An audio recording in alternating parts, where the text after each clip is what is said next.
नमस्कार दोस्तों, जय जोहार। मैं कौशल तिवारी और बिहनिया संख्या में आपका स्वागत है।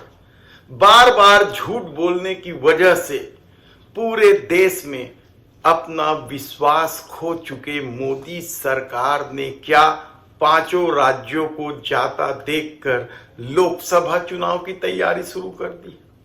क्या मोदी सरकार अब लोकसभा चुनाव को लेकर नए सिरे से पैंतरेबाजी कर रही है और राहुल गांधी के सामने मोदी सत्ता की कोई भी पैंतरेबाजी चल नहीं पा रही है?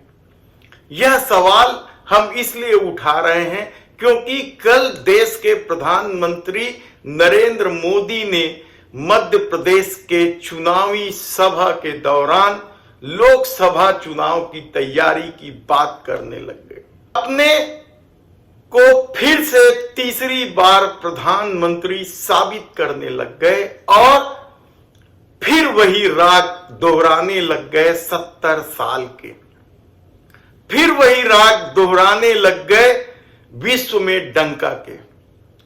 यानी उनके पास विश्व में भी डंका बजाने के लिए चंद्रयान और G20 ही रह गया है। देश का आम जनमानस का क्या हाल है?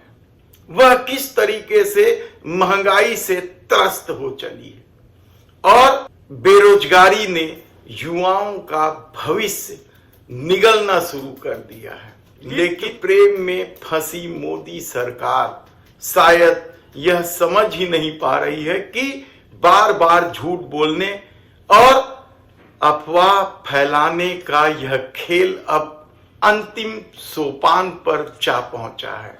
लोग समझने लगे हैं और कई लोगों ने तो धर्म और राष्ट्रवाद की जो पट्टी बांधी गई थी उसे उतारने भी लगे हैं। और शायद यही वजह है कि पांचों राज्यों के चुनाव परिणाम भारतीय जनता पार्टी के विपरीत जाने का संकेत दे रहा है और मोदी सत्ता इस कदर डर गई है कि वह विपक्षियों के जिस घोषणाओं को रेवड़ी कल्चर कहते थे अब वही करने लगे हैं और यहां तक कि उनके मंत्री दुकान लगाकर सामान बेचने लगे हैं जरूरत की वस्तुओं का, न्यूनतम जरूरत की वस्तुओं का। लेकिन क्या यह पैंतरेबाजी का असर विधानसभा चुनाव पर पड़ेगा? क्या झूठ को लोग पूरी तरीके से पहचान चुके हैं? ऐसे कई सवाल इस दौर में इसलिए उठ रहे हैं क्योंकि देश के प्रधानमंत्री नरेंद्र मोदी अब भ्रष्टाचार की बात करने लगे हैं। 70 साल को लेकर गाथा गाने लगे हैं।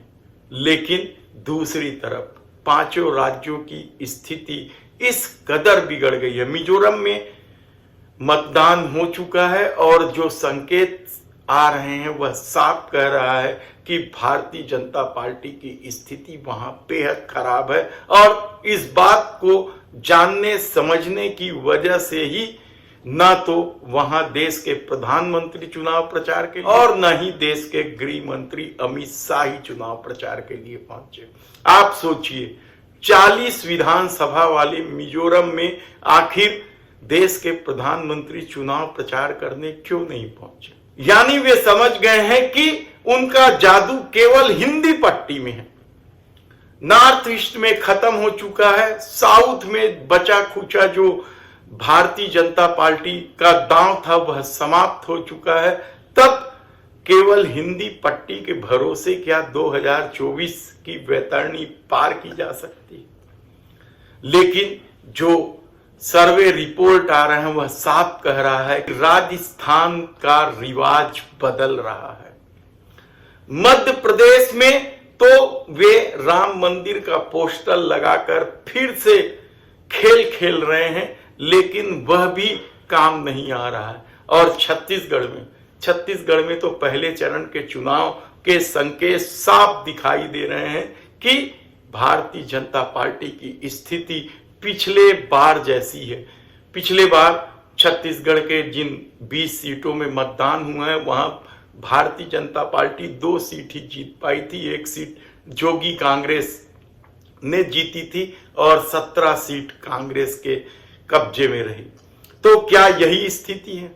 और यदि यही स्थिति है तो क्या एक बार फिर यहां ईडी, सीबीआई और आईटी जैसी एजेंसियों का छापेमारी और तेज हो जाएगा? जिस तरीके से महादेव ऐप को लेकर मोदी सरकार, भूपेश सरकार पर हमलावर है, लेकिन हकीकत क्या है? लोग समझने लगे हैं कि महादेव ऐप ही नहीं, ऐसे 20-22 ऐप जिसे प्रतिबंध लगाया है मोदी सरकार ने, वह 2016 से चल रहा था। लेकिन चुनावी साल है, यह विरोधियों को बदनाम करना है और शायद यही वजह है कि प्रधानमंत्री नरेंद्र मोदी अब जुए सट्टे की बात करने लगे हैं, भ्रष्टाचार की बात करने लगे हैं, कमीशन खोरी की बात करने लगे हैं। लेकिन वे शायद ये भूल गए हैं कि लोग समझने लगे हैं कि किस तरीके से मित्र प्रेम ने इस देश का बंटाधार करना शुरू कर दिया है, किस तरीके से कारपोरेट सेक्टर का 25 लाख करोड़ रुपए बट्टे खाते में डाल दिया गया या छूट दे दी गई या माफ कर दिया गया, किस तरीके से मोदी सरकार के आने के बाद 500 से अधिक आर्थिक अपराधी यह देश छोड़कर भाग चुके। कहां है देश की सुरक्षा? और किस तरीके से भगोड़े व्यापारी निकल जा रहे हैं इस देश से? क्या कर रही है मोदी सरकार, जिसमें से 70% से अधिक लोगों के खिलाफ ईडी में शिकायत है, यानी ईडी कार्रवाई करने के फेर में है, लेकिन शायद अनुमति नहीं दी गई। अनुमति केवल विपक्ष के लोगों के खिलाफ कार्रवाई करने की है। सुप्रीम कोर्ट रोज गरियाने लगा है। इलेक्टोरल बॉन्ड को लेकर जिस तरीके से सुप्रीम कोर्ट ने केंद्र सरकार को या मोदी सरकार को कटघरे में खड़ा किया है, वह भी कम हैरान कर देने वाली बात नहीं है। यानी सीधे सीधे इलेक्टोरल बॉन्ड के नाम पर मनी लॉन्ड्रिंग, काले धन को खपाने का खेल खेला गया। और अब जिस तरीके से छत्तीसगढ़ में बचे 70 सीटों के संकेत मिल रहे हैं, वह साफ कह रहे हैं कि भारतीय जनता पार्टी के लिए अपना पिछला प्रदर्शन दोहरा पाना बेहद कठिन होता जा रहा है।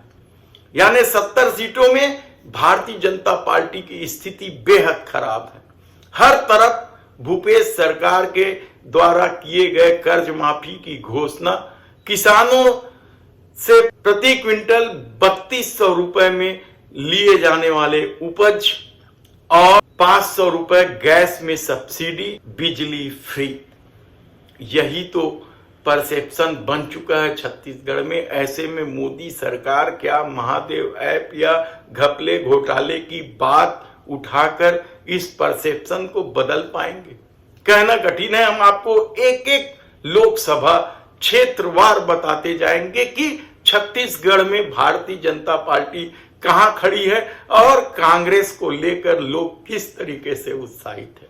छत्तीसगढ़ में 11 लोकसभा क्षेत्र हैं, जिसमें से 3 लोकसभा क्षेत्रों के 20 सीटों पर मतदान हो चुका है और अब बचे 8 लोकसभा क्षेत्रों के बारे में हम विस्तार से बताते रहेंगे। यदि आपने हमारे चैनल को अब तक सब्सक्राइब नहीं किया है तो प्लीज सब्सक्राइब कर दीजिए, क्योंकि एक एक सीटों को लेकर जब हम समीक्षा करेंगे तो आप भी चौंक जाएंगे कि किस दिशा पे चुनाव विधानसभा का जा रहा है और उसका लोकसभा चुनाव पर क्या असर पड़ेगा, यह भी हम आपको विस्तार से लेकिन यह वीडियो जरूर देख लीजिए कि आखिर नोटबंदी को मास्टर स्ट्रोक बताने वाले गोदी मीडिया अब खामोश क्यों है। कल उसकी 7वीं 8वीं बरसी मनाई गई, लेकिन जिस ढंग से इसे मास्टर स्ट्रोक बताया गया था, खुद देश के प्रधानमंत्री नरेंद्र मोदी ने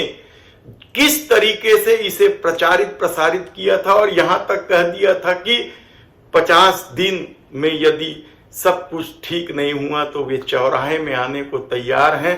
और इसे लेकर राहुल गांधी ने क्या कुछ कहा है, यह सुन लीजिए।